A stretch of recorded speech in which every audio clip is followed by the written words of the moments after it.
سو فرعون کے لوگوں نے اس کو اٹھا لیا، اس لیے کہ نتیجہ یہ ہونا تھا کہ وہ ان کا دشمن اور ان کے لیے موجب غم ہو۔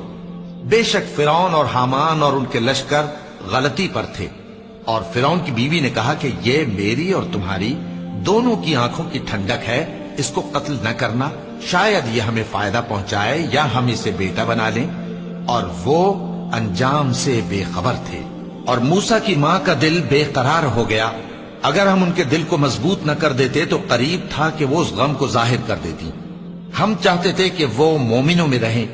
اور والدہ موسیٰ نے اس کی بہن سے کہا کہ اس کے پیچھے پیچھے چلی جا، تو وہ اسے دور سے دیکھتی رہی، اور ان لوگوں کو کچھ خبر نہ تھی۔ اور ہم نے پہلے ہی سے اس پر دائیوں کے دودھ حرام کر دیے تھے۔ تو موسیٰ کی بہن نے کہا کہ میں تمہیں ایسے گھر والے بتاؤں کہ تمہارے لیے اس بچے کو پالیں اور اس کی خیر خواہی سے پرورش کریں۔